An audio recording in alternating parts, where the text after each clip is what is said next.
presentamos El Mostrador en la Clave. Mi actualidad desde distintos puntos de vista. Un espacio para discutir bien informada. El Mostrador en la Clave, con el equipo de El Mostrador. La Clave me escucha. Ya estamos con El Mostrador en la Clave, con nosotros Marcela Jiménez. ¿Cómo estás, Marcela? Bien, Fernando, ¿y tú cómo estás? Muy bien, gracias. Y también Macarena Segovia está con nosotros hoy día. ¿Cómo estás, Maca? Hola, Fernando, muy bien. A ver, Marcela, tú que estás ahí cubriendo el meollo del asunto hoy día, ¿qué tal? ¿Cuál es tu primer análisis de este nuevo gabinete y cómo se vieron las cosas ayer? A ver, claramente, y harto se ha dicho desde que se supo los nombres, el presidente Piñera lo que hizo fue un cambio de gabinete para solucionar la feroz crisis de gobernabilidad interna que tenía en sus propias huestes. Este no es un cambio de gabinete para los 20 meses que le restan de mandato, no es un cambio de gabinete para para mejorar el manejo de la pandemia, para superar la crisis económica, para llevar adelante un programa de gobierno que obviamente no existe, que quedó dinamitado después del estallido social. Este es un cambio de gabinete para solucionar los problemas de Chile Vamos y los problemas entre los partidos de Chile Vamos y los problemas de Chile Vamos con el gobierno. Fue tan duro el golpe político que recibió la moneda con la aprobación en el Congreso de la reforma que permite el retiro de fondos del 10%, y fue tan fuerte el efecto que eso generó internamente en los partidos, porque hubo quiebres, fracturas, divisiones, las bancadas se dividieron entre los que aprobaban y rechazaban, dentro de los propios partidos, entre las bancadas con los presidentes de partido. Les recuerdo que en la UDI se pasó gente al Tribunal Supremo por razones disciplinarias por votar a favor de la iniciativa. Diputados renunciaron al partido. Entonces fue tal el desorden, la ingobernabilidad interna que un presidente con un 15% de aprobación, con una coalición fracturada, dividida, y que además no le hace caso a él, porque nunca hay que olvidar que en este factor hubo gestiones personales del presidente Piñera para poder evitar que el proyecto avanzara el del 10%, y esas gestiones no tuvieron ningún impacto en su coalición. No podía seguir gobernando así, menos con la cantidad de problemas y los problemas de factura mayor que tiene el país en estos momentos. Entonces, el cambio de gabinete fue eso, fue una fórmula para establecer la paz romana en su coalición y tener un poco de aire para poder tratar de seguir gobernando. En esa pasada hay perdedores totales, todos ganaron, la mayoría perdió algo, pero hay gente que perdió todo. Y hay gente que fue más beneficiada que otros. O sea, raya para la suma, los más beneficiados fue la UDI, efectivamente, porque volvió al corazón de la moneda, porque recuperó el Ministerio del Interior después de haberlo perdido cuando se fue Andrés Chadwick, razón por la cual presionaron públicamente durante 9 meses, pero además se quedó con la vocería, o sea, se quedó con 2 de los ministerios más importantes del comité político. Jacqueline Van Rysselberghe logró poner a alguien de su extrema confianza en el Ministerio del Interior, como es el senador Víctor Pérez, el ex senador Víctor Pérez, pero a cambio, obviamente, perdió algo en esta pasada, y es que todo en política son negociaciones, así que Jacqueline Van Rysselberghe no va a poder ir a la reelección de la presidencia de la UDI. Por otro lado, Renovación Nacional, el presidente Piñera desactivó el mayor conflicto que tenía en Renovación Nacional, que era este choque entre Andrés Alamán y Mario Desbordes, y al incorporarlos a ambos al gobierno, la presidencia política que obliga al cargo de ministro los deja totalmente neutralizados. No pueden opinar, no pueden criticar, no pueden marcar puntos sobre ninguno de los temas de la agenda política que no tenga que ver con sus ministerios, pero además los puso en ministerios ambos que son de segundo orden, que en el orden de prioridades gubernamentales en este contexto están absolutamente en la periferia. Entonces, y Evópoli volvió a la representación que según los partidos grandes de Chile Vamos le corresponde por su tamaño. Se quedó con el ministro Briones en Hacienda, un cargo relevante, clave, fundamental, pero perdió el Ministerio del Interior y obviamente la salida de Gonzalo Blumel.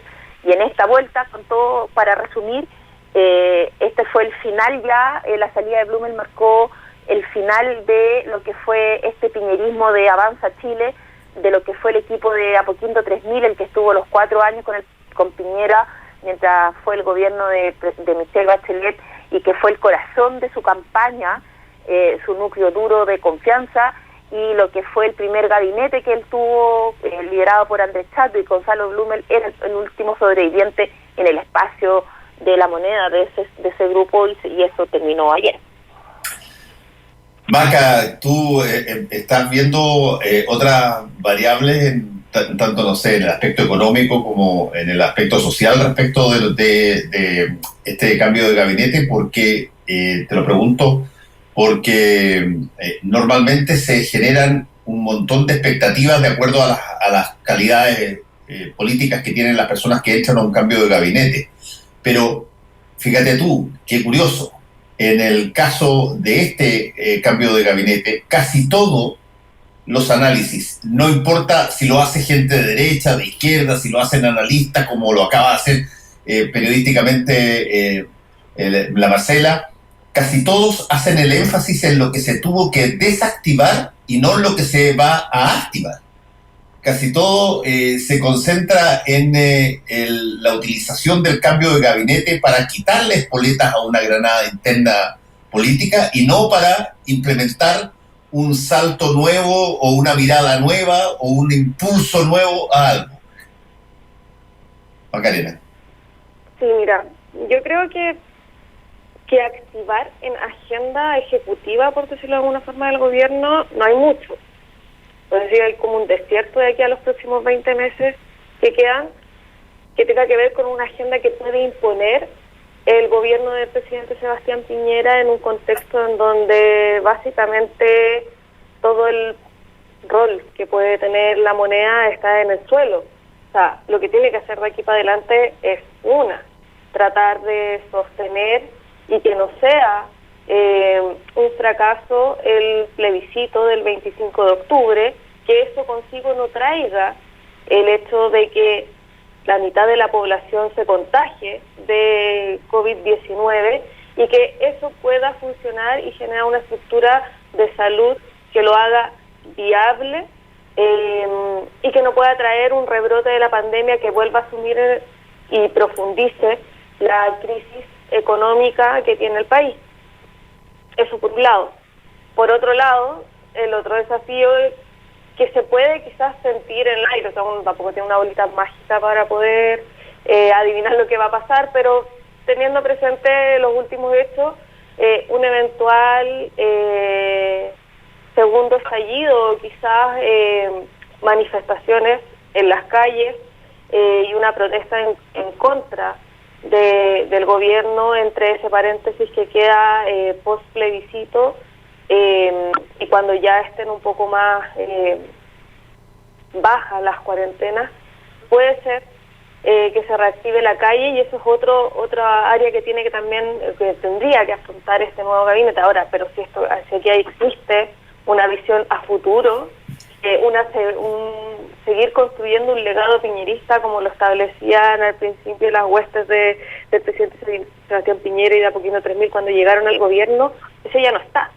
Y es muy difícil que se pueda reactivar en los próximos meses, porque finalmente lo que está haciendo es administrar la despedida del piñerismo y de lo que no quedó en la historia, para poder relatar de uno de los gobiernos más criticados y más debilitados que ha tenido Chile post retorno a la democracia. Entonces, en ese sentido, lo que está atento y lo que sí advirtió bastante la oposición y también analistas del mismo conglomerado o de centro derecha, es que hay abiertamente un posicionamiento político desde la moneda que sabíamos que existía, que era un poco más hacia el sector del rechazo por la nueva Constitución, que a favor del apruebo y que de la mano con toda esta vuelta de rueda que han tenido varios parlamentarios y representantes de Chile Vamos, principalmente de Bópoli y algunos de la UDI, como el nuevo ministro vocero de gobierno, Jaime Belolio, que también han cambiado y han girado hacia el rechazo, es que se constituye, este nuevo gabinete, como un gabinete mucho más identificado en su eje y centro político, en el comité político de la moneda, a favor del rechazo por la nueva constitución, a pesar de que hayan incluido en esta pasada a Mario Desbordes, que era uno de los principales voceros del apruebo.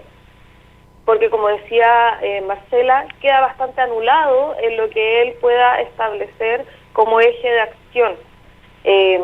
Quizás puede ser interesante lo que puedan hacer su sector de aquí para adelante desde RN, pero ahí hay que ver un poco quién va a tomar la cabeza del partido de aquí para adelante, entendiendo que va a ser el vicepresidente, pero finalmente es quién va a ser el principal rostro de RN, salvo la gente que está actualmente en el gabinete. Entonces, lo que no pasa tanto con el comando del rechazo y con la inclusión de Alamán dentro del gabinete presidencial, porque claramente rostros del rechazo hay muchos más y muchos más fuertes, como por ejemplo la ex ministra Marcela Cubillos, que es la esposa del ministro Alamán.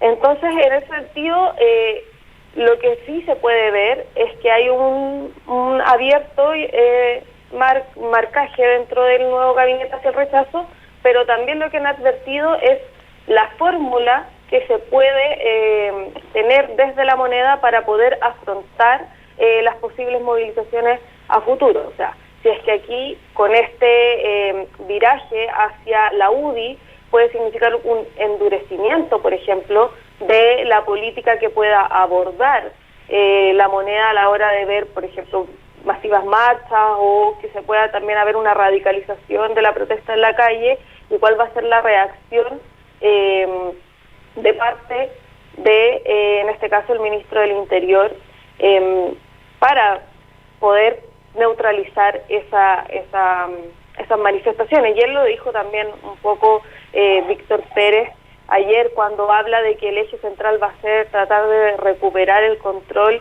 en la Araucanía. Creo que también marca un punto respecto a cuál va a ser la administración en ese sentido de su cartera de aquí para adelante. Entonces, eso al menos en ámbitos como más sociales y políticos lo que se observa. En Hacienda no hubo tanto movimiento, como Briones se mantiene y él estaba, a pesar de que políticamente muy mal evaluado, a nivel económico no ha sido tan criticado.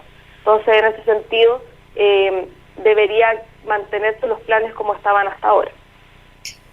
Sí, es interesante cuando parte un gabinete nuevo, cómo se pueden de alguna manera hipotetizar una serie de líneas que de alguna manera muchas de ellas tarde o temprano chocan o pueden chocar, para ponerlo en potencial, con las personalidades y las visiones de las personas. Mario Desbordes, por ejemplo, se está señalando en varios medios de comunicación que una de las justificaciones para entrar al gabinete es esta vieja frase, que no es chilena, por cierto, sino que es universal, de que no se le dice que no a un presidente cuando le piden servir en tiempos de crisis. Pero él llega a una cartera que, si bien Marcela calificó desde el punto de vista de las cosas que han pasado en los últimos 5 o 6 meses, puede ser periférica, pero disponiendo de alguna manera los caracteres de los nuevos ministros, eventualmente se puede activar y generar una presión bastante fuerte, digamos. Por ejemplo, Víctor Pérez no es un tipo que le tenga ningún tipo de, llamémoslo así, resquemor a la utilización de la fuerza pública mucho más intensa que lo que probablemente estaba dispuesto a hacer Blumen, o lo que estaba dispuesto a hacer incluso en su momento de Chadwick. Y lo ha dicho varias veces. Pero eso de alguna manera pasa porque el ministro de Defensa esté dispuesto, por ejemplo, a utilizar militares en la Araucanía. y cuánto puede generarse de conflicto en una situación política que muchos, incluso por las redes sociales, buena parte de la derecha más dura, está pidiendo hace rato. Bueno, Víctor Pérez es una persona que desde el punto de vista funcional cae perfectamente parado en una situación de esa lógica en términos de la forma de concebir el control ciudadano desde el punto de vista de la seguridad pública. Pero ahí eventualmente va a tener que lidiar con desborde. Y desde ese punto de vista lo mismo pasa con el caso de Jaime Belolio. Los voceros son en general personas que hace ya mucho tiempo canalizan automáticamente, mecánicamente, lo que se dice que se debe decir de un punto a otro. Ya no tenemos voceros al estilo de algunos de los primeros voceros de la Concertación, Enrique Correa, Osvaldo Puccio, Francisco Vidal, que tenían capacidad de análisis propio, que tenían capacidad de generar sus propias ideas improvisadas de respecto de las cosas que se estaban haciendo.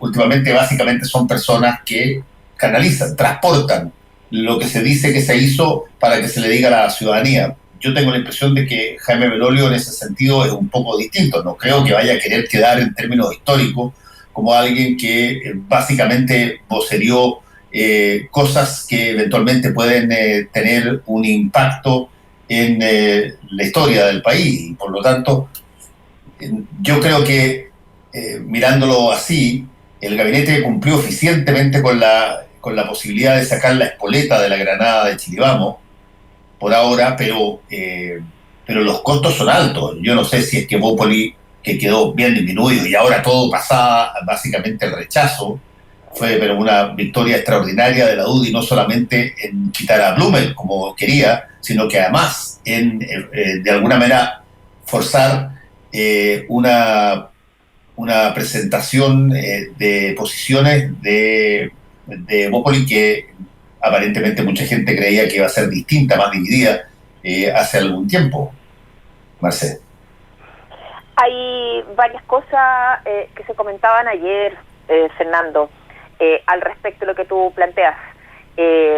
Una, y la más importante, para enganchar en relación a lo que me dices del nuevo vocero Jaime Belolio, es que son pocas las veces, sacando los ejemplos que tú diste de antiguas vocerías a los inicios de los gobiernos de la Concertación, las vocerías pocas veces han tenido vuelo propio o densidad política. En general, los voceros que se salen del libreto son bastante criticados o cuestionados internamente.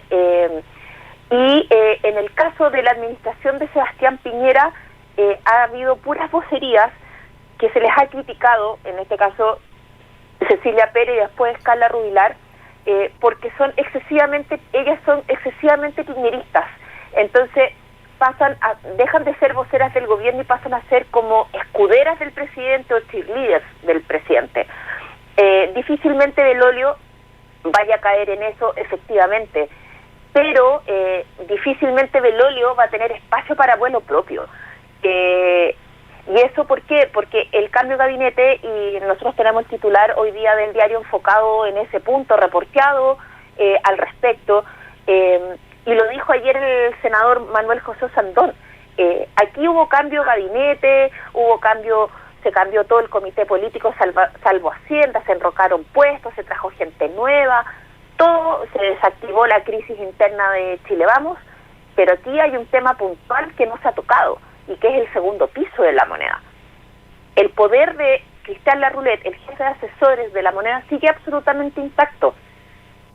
Entonces, ¿qué sucede con eso? Entre la figura de Larroulet y la forma de ejercer el poder del presidente Piñera, que no le da espacio a sus ministros para empoderarse realmente, difícilmente estas personalidades van a tener el manejo, el espacio y la cancha para desempeñar sus puestos.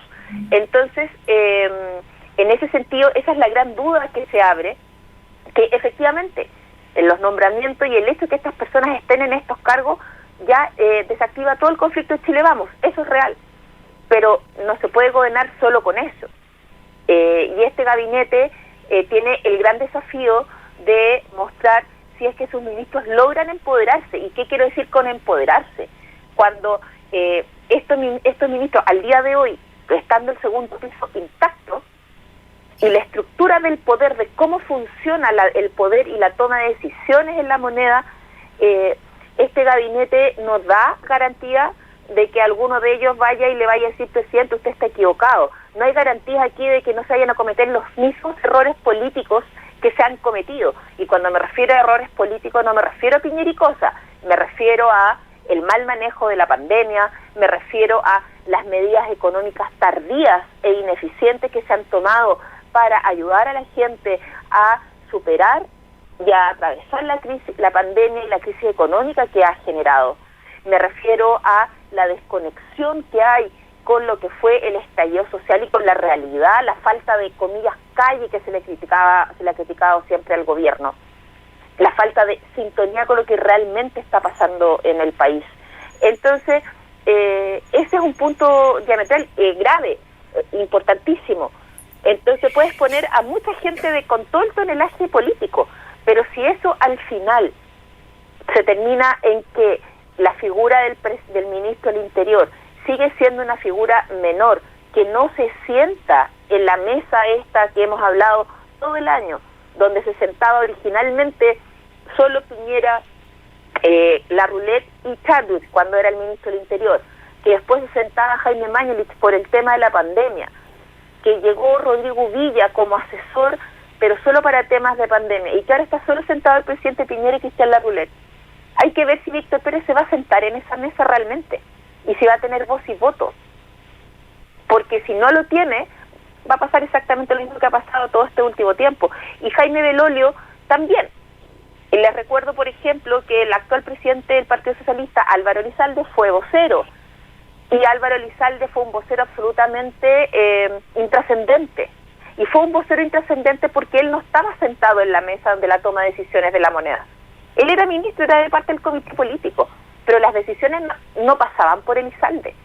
Elizalde era notificado de las decisiones, y eso se traspasa en las vocerías por lo general. Eso se nota cuando son solo mensajeros y no hay análisis propio, no hay margen para algo más. Entonces ese es el punto con este gabinete.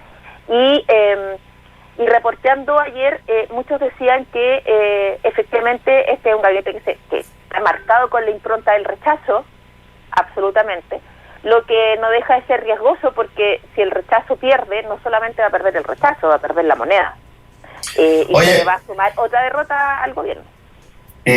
Sí, queda un poquito de tiempo, pero te quiero preguntar, hay variables que también llaman la atención. ¿Quién va a reemplazar, según se ha dicho, a el senador Andrés Alamán? Va a ser Marcela Sabat, diputada de Renovación Nacional, que tiene como característica que desde el punto de vista de la división en Renovación Nacional, ella está en el lado opuesto a Andrés Alamán, y ha sido una persona extraordinariamente locuaz y muy intensa en plantear posiciones que eran muchísimo más cercanas eran las posiciones de Mario Desbordes, digamos, como lógica de su posición partidaria. Apoyó el 10%, ha apoyado una serie de otras materias en ese sentido. Conversémoslo después de la pausa sobre, los reemplazos, claro, sobre RN y los reemplazos, qué tanto pueden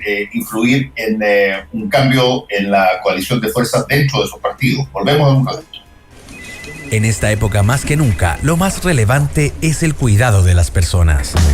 Un espacio de trabajo limpio es tu mejor aliado. Para el cuidado de tus clientes y colaboradores, contáctanos. Somos Saín, especialistas en limpieza y desinfección de oficinas y espacios comunes.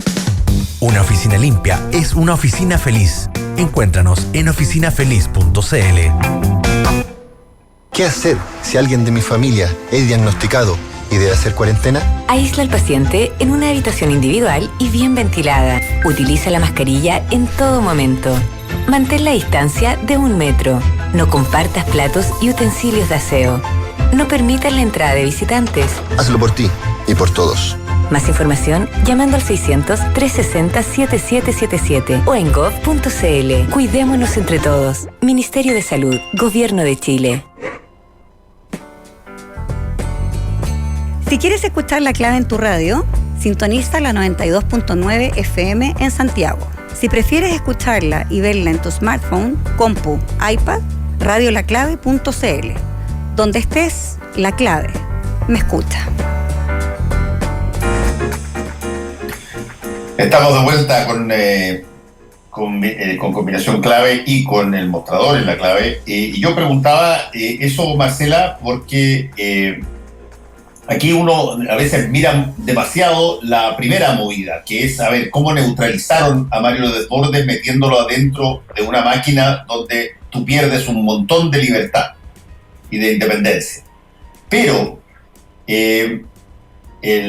quizás el canje que Mario propuso para poder llegar al gabinete puede terminar siendo mucho más importante desde el punto de vista de la posición de la corriente denominada derecha social dentro de Renovación Nacional, que es quitarle objetivamente un voto al rechazo y a las características que están seguidas a propósito de todo el rechazo, como fue la instalación de Marcela Sabat. Marcela Sabat y Andrés Alamán son, para todos los efectos prácticos dentro de Renovación Nacional, el agua y el aceite. Sí, Fernando, el problema que lo que pasa es que ayer, primero que nada, ayer había una sensación de estado de shock en muchos en Renovación Nacional. Nadie se explicaba todavía, hasta hoy día, nadie se explica la decisión de Mario Desbordes, salvo que consideran que fue el sacrificio nomás, que se inmoló, porque se entendía que podía estar la posibilidad de que él fuera y desembarcara en el gobierno, pero en un gabinete como, en un ministerio como Trabajo, por ejemplo, que está más a tono con los temas y que tiene presencia en la agenda pública, en el debate público, los temas que están en discusión en este momento, o en Desarrollo Social, que ha sido un ministerio que siempre le ha importado mucho a Renovación Nacional. Pero ya el hecho de quedar replegada en un segundo lugar en el Ministerio de Defensa, que políticamente y no solamente en este gobierno, hace muchos años que se considera políticamente el Ministerio de Defensa como un cementerio de elefantes, había bastante desazón en un sector de Renovación Nacional, y eso se debe a que no es que Mario Desbordes haya sido el único que tenga una postura, sino que Mario Desbordes había logrado aglutinar y darle fuerza a todo un sector de Renovación Nacional que estaba disperso, que eran solas gestiones individuales, o no eran más de 2 o 3 diputados. Mario Desbordes los aglutinó, le dio contenido, le dio presencia política a ese sector. Entonces, ayer lo que había era como una sensación de orfandad. Efectivamente, Marcela Sabat va a asumir el escaño de Andrés Alamán en el Senado, el escaño de Marcela Sabat en la Cámara de Diputados lo asume Tomás Fuentes, quien es muy cercano a Andrés Alamán, y el escaño de Mario Desbordes en la Cámara de Diputados lo va a asumir Camilo Morán, que era su jefe de gabinete. Pero esta repartija tan salomónica detrás lleva a que lo que se llama la derecha social, por decirlo, en RN, se quedó sin el líder. Va a ser clave la decisión de quién va a ser el nuevo presidente de Renovación Nacional, porque por ahora pusieron a un vicepresidente, Prodens, en forma interina, pero no está decidido quién va a ser el presidente definitivo. Hay que considerar que en noviembre hay internas del partido, pueden quedarse con este presidente interino, que públicamente no se conoce tanto, se pueden quedar hasta noviembre, por ejemplo. Entonces, lo que sucedió en Renovación Nacional es eso, esa sensación de quedar como de orfandad.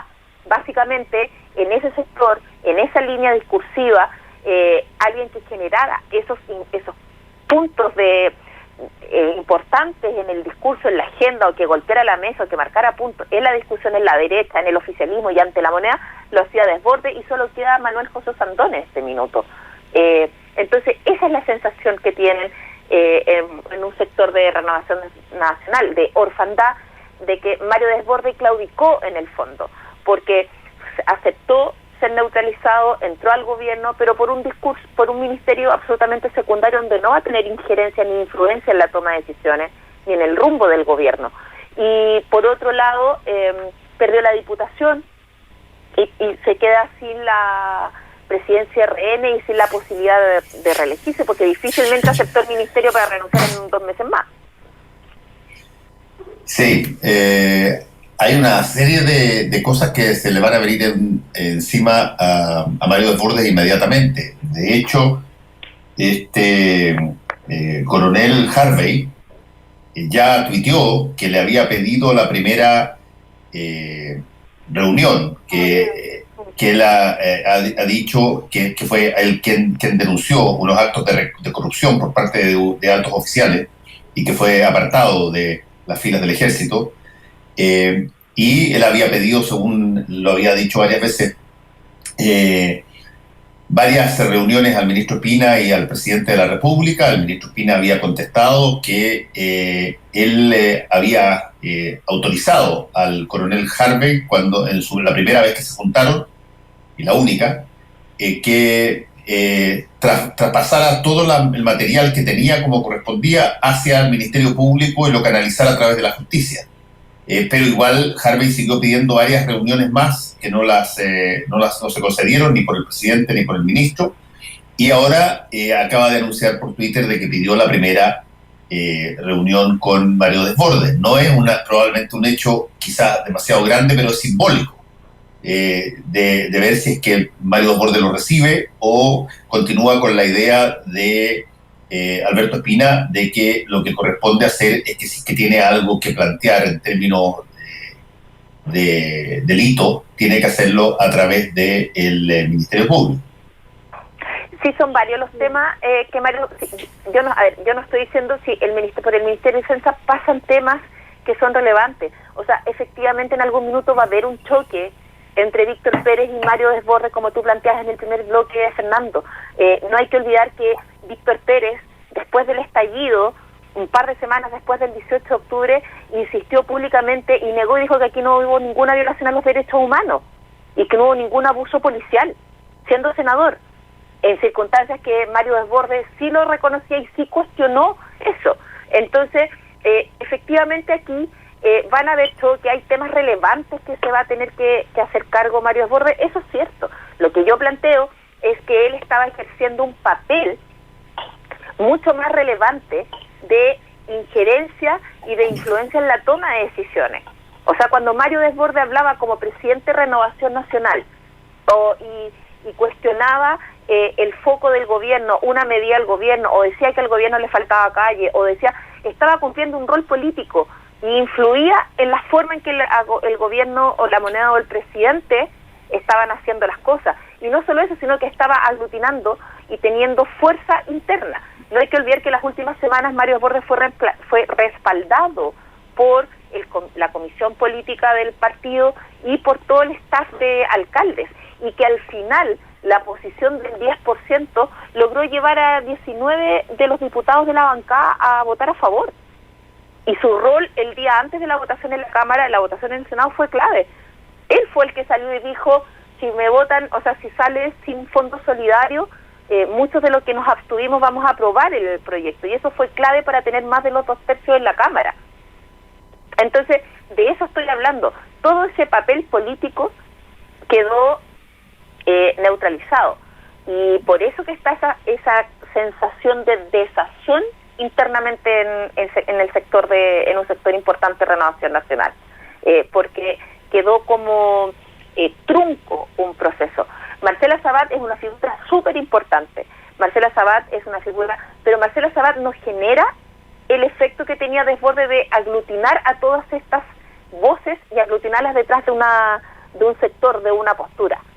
Eso lo puede generar un presidente de partido, en un partido como Renovación Nacional.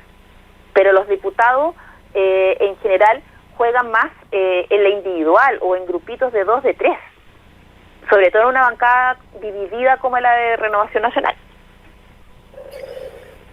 Sí. ¿Dónde crees tú, Macarena, que van a aparecer los primeros signos de lo que podríamos denominar la visión de este nuevo gabinete? ¿Dónde se va a concentrar, crees tú, esta situación? ¿Va a ser un tema de seguridad pública en la Araucanía? ¿Va a ser algo que se, de alguna manera, reflote en el ámbito de políticas públicas y economía? ¿Va a ser en la situación de cómo esto va a, por ejemplo, tener que ver con si es que se respalda o no se respalda más a los alcaldes, si se escucha o no se escucha más o menos a las distintas instancias territoriales? ¿Dónde ves tú los primeros signos de conducta para poder tipificar cómo es este gabinete? Yo creo que lo que hizo el presidente Sebastián Piñera, y ayer lo hablaba con un par de asesores de la moneda, era que también tuvo la visión de escoger figuras que de por sí pueden generar la atención de los medios, o por polémicas, o por salidas de libreto, o por querer cambiar agendas, etcétera, que pueden desviar un poco el foco de la atención sobre él. Más allá, y esto independiente de lo que todos sabemos, esta necesidad constante del presidente de ser el centro de atención, trajo figuras que tienen algunas fortalezas o algunas debilidades que pueden llamar la atención.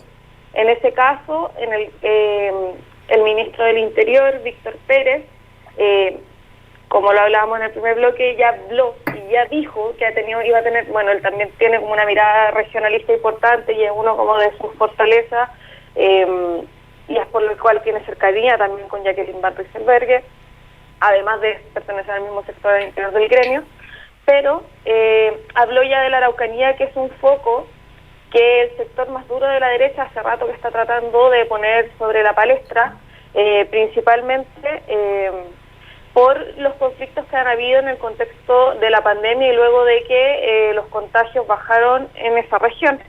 El tema de derechos humanos, ahí hay una huelga importante de los comuneros que están actualmente encarcelados, una huelga de hambre que lleva más de 100 días y que tampoco había logrado captar la atención de los medios de comunicación en medio del aumento y el incremento de los casos de COVID-19 acá en la región metropolitana. Pero ese conflicto de por sí es una ola que viene y va y que cada cierto tiempo reabre. Lo más seguro es que él pueda entablar una conversación con los gremios de camioneros, con los dirigentes forestales y con los dirigentes agrícolas o locales mucho más cercana que la que tenía Blumen, y por ahí puede que apague un poco las voces desde el mismo oficialismo, la centroderecha, que han sido críticas del actuar del gobierno en materia de seguridad interior en el conflicto de la macrozona, pero en tema de derechos humanos lo más seguro es que puede haber una reactivación social en el sector del denominado Gualmapu, pero también en el sector, en todo el país, en respuesta a lo que puede ser una doctrina mucho más autoritaria de control social por parte del Ministerio del Interior. Entonces, yo creo que en ese sentido lo que hace el presidente Sebastián Piñera es escoger ciertas figuras. Por el otro lado está, claro, está el exdiputado Cristóbal Belolio, que él tiene una agenda propia, lo más seguro, como decía la MAE, que él no puede tener, Jaime, perdón, gracias por corregirme, MAE,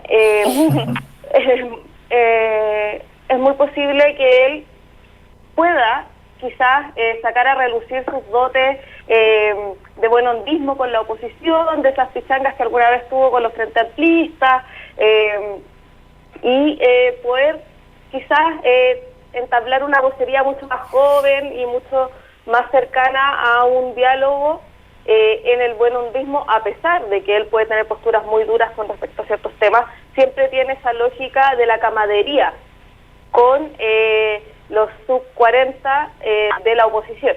Entonces ahí puede que se dé en algún sentido un tipo de diálogo distinto.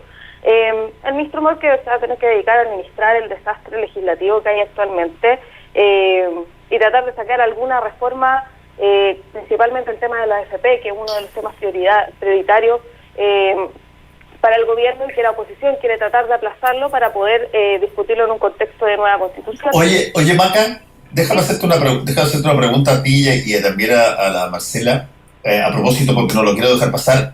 Yo me acuerdo cuando llegó Claudio Alvarado hace poquito, y todas las voces, era el único que nadie cuestionaba, era el tipo ideal porque había trabajado antes con el Parlamento, funcionaba re bien, eso lo dijeron, pero entiéndeme, todos los parlamentarios, era el tipo fantástico y que hacía.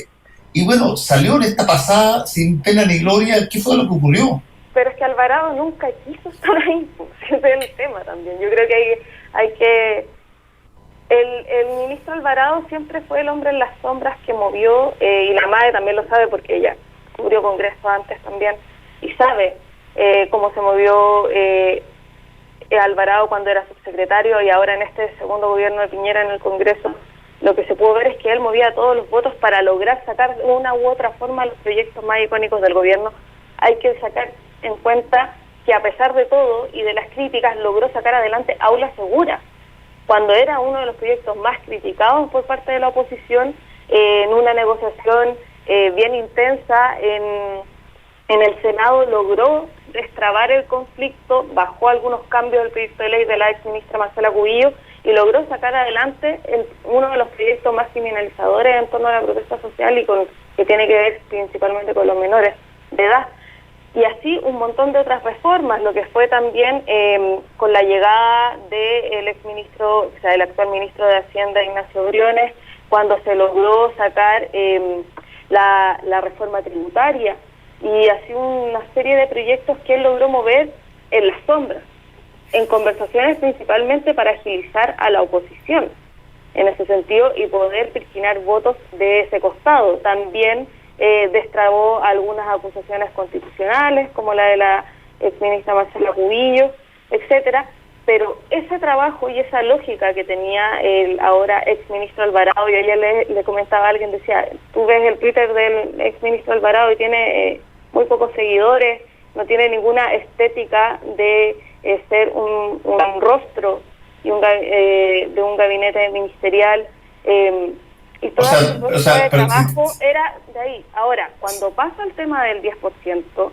se desbanda absolutamente toda Chile Vamos y se da una lógica de un gallito entre la denominada derecha social o la derecha de los pobres, como le llaman a la interna, en contra del gobierno de Sebastián Piñera, en contra de el pirquineo y de las presiones que tuvo principalmente el dúo B&B de parte del Ejecutivo, del propio presidente Sebastián Piñera. Cuando ocurre eso, ya no tiene nada más que hacer Alvarado ahí, porque finalmente lo que él tenía que lograr era contener esa fuga de votos, y no lo hizo. Ahora hay algunos que dicen que porque el ministro también se fue porque él tenía una lealtad especial también con Blumel, que es también en parte su hijo político, ahijado político, con quien trabajó todo este tiempo, pero no había más que hacer ahí. Él había que cambiarlo básicamente porque no cumplió con las expectativas que se tenía. Ahora no sé qué es lo que vaya a hacer de aquí para adelante.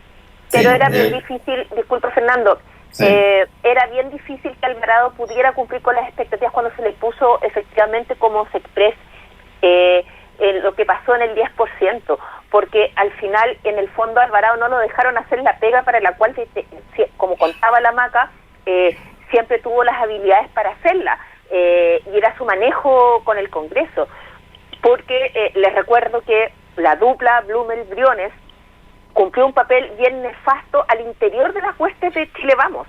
O sea, la falta de manejo político de Blumel, más un estilo de Briones que sacó muchas ronchas, lo conversamos en la radio, reuniones muy tensas que terminaron con insultos de parte de los diputados, de los senadores, con discusiones con el tono bastante elevado, no ayudaron nada. En ese escenario Alvarado no tenía nada que hacer, no podía hacer mucho cuando un parlamentario de Chile Vamos salía diciendo que no quería saber más de Briones y más del gobierno y los mandaba a la punta del cerro por el trato, además, que habían recibido por parte de estos ministros.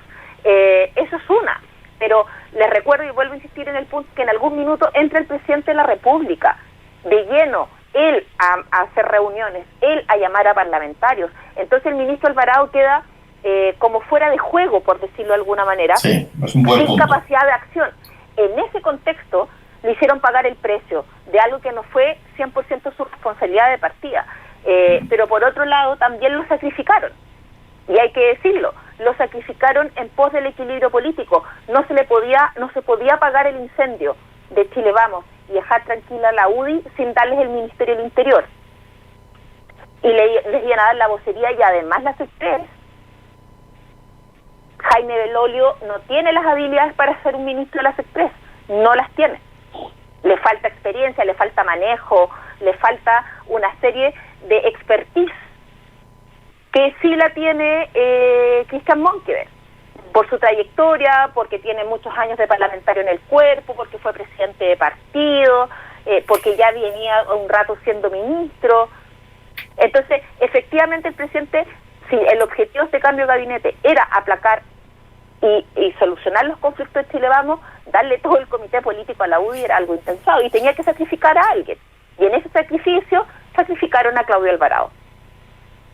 Bajo el tema del 10% que en la práctica no fue su responsabilidad. Sí, bueno, vamos a ver cómo es la performance de este gabinete. Y yo he dicho varias veces que desgraciadamente, porque al país no le conviene que eso suceda, pero desgraciadamente la tendencia ha sido en estos últimos gabinetes que cada persona que tú llegas y nombras termina posteriormente saliendo mucho peor de lo que entró en términos de imagen, mucho más deteriorado en términos de imagen de lo que entró. Mira tú el mismo Blumer, mira tú Gerardo Varela, Mauricio Rojas, que no eran conocidos y por lo tanto nadie eventualmente podía tener una tremenda opinión respecto de ellos, pero hoy día te pueden hacer un recetario con lo que piensan de personas que pasaron muy brevemente por el ministerio, y por lo tanto, cuando estás metido en una cosa muy, muy potente, una juguera muy grande, con estallido social, con pandemia de por medio, uno de los riesgos es que tú entres y que la forma de salir de ese gabinete el día de mañana sea con un costo gigantesco en términos de tu imagen pública, porque el gobierno está en una pendiente en términos de justamente su aprobación y su expectativa. Entonces, a uno le esperaría que ojalá las cosas se revirtieran y que hubiese un acercamiento entre la ciudadanía y las autoridades.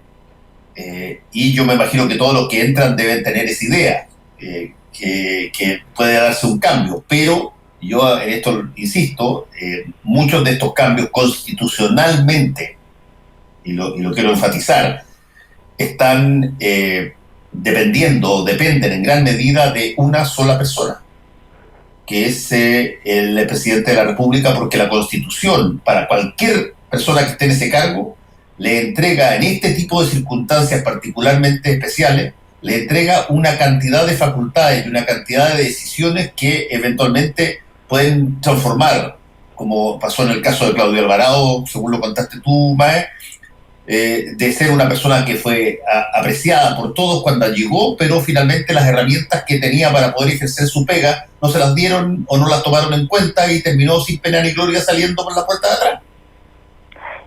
Así es, Fernando, te quiero recordar algo. Este cambio de gabinete se demoró bastante, de hecho se esperaba que fuera el viernes y se dilató porque, se sabe que el presidente Piñera siempre hace varios bosquejos de equipo y consultó y sondeó a varias personas. Entonces hay que decirlo, Víctor Pérez no fue su primera opción para ser ministro del Interior, bajo ninguna circunstancia. Tampoco Blumen. Y tampoco Blumel en su momento, pero el ministro Pérez no fue su primera opción porque entregarle el Ministerio del Interior a la UDI tampoco fue su primera opción. El presidente en algún minuto y durante algunos días no estaba por entregarle el Ministerio del Interior a la UDI. Entonces, ¿pero qué es lo que sucede? El presidente consultó a varias personas, habló con ellas, les ofreció, y varias personas dijeron que no. Y no dijeron que no, algunos dijeron que no porque no querían asumir o tomarse este sartén caliente hirviendo en las manos, y otros dijeron que no, precisamente por lo que yo les hablaba al principio en el primer bloque. O sea, le plantearon al presidente que en el estado en que están las cosas internamente en la moneda, no hay garantías para poder empoderarse y poder hacer la pega, y que no pase lo que le pasó a Alvarado, por ejemplo. ¿Y a qué voy con eso? Vuelvo a apuntar a la figura de Cristian Larroulet.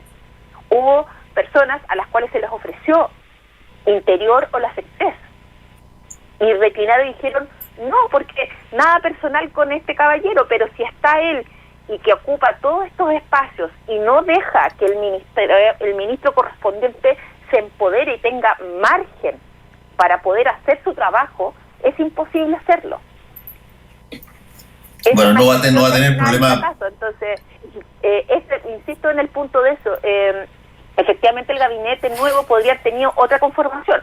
Terminó teniendo esta, primero porque hubo varios descartes en ese sentido, y porque algunos no estuvieron dispuestos, porque les planteaban que no estaban dispuestos con esta estructura de poder que hay en la moneda, y que conflictúa y que complica a los ministros poder ejercer su trabajo, empoderarse para poder hacer su trabajo. Maca, para terminar.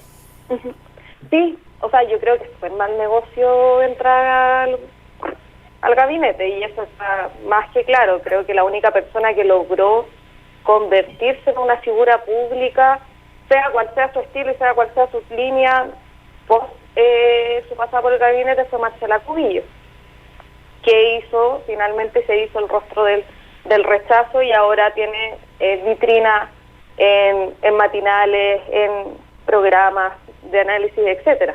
Pero más que ella, a todos los que han salido han tratado de pasar a un segundo plano y a una segunda línea y no tener tanta visibilidad. En este caso a mí me llama mucho la atención la llegada del nuevo ministro Belolio, porque finalmente siento y me da la impresión de que él es el que tenía o que tiene más futuro en los rumbos políticos de aquí para adelante, entendiendo en el contexto de cambio constitucional que se viene. Pero por otra parte, y creo que también hay que estar atentos a ver qué es lo que pasa con algunos puntos que quedan de discusión y que podrían implementarse en estos últimos 20 meses de agenda del gobierno, que pasa, por ejemplo, con la profundización de un Estado policial, como la Ley de Seguridad Interior del Estado, y ahí Desbordes va a cumplir un rol que hay que ver si es que cuál va a ser el camino, que va a profundizar el Estado policial o va a recular en la mirada que tenía el anterior ministro Alberto Espina. Sí, pero convengamos que básicamente las señales respecto de quién gatilla esa opción van a estar dadas por el nuevo ministro del Interior, que yo tengo la impresión que no tiene mayor dificultad en poner situaciones mucho más severas desde el punto de vista policial y militar en el país. Pero la ley anterior era comandada por el ministro de Defensa. Por eso es importante ver qué va a hacer Desbordes en esa área. Bueno, muchas gracias Macarena, gracias Marcela, cuídense, nos encontramos, volvemos. Igual tú, Fernando. Chao. Actualidad con ojo crítico. La información desde distintos puntos de vista. Fue El Mostrador en La Clave, con el equipo de El Mostrador. La Clave me escucha.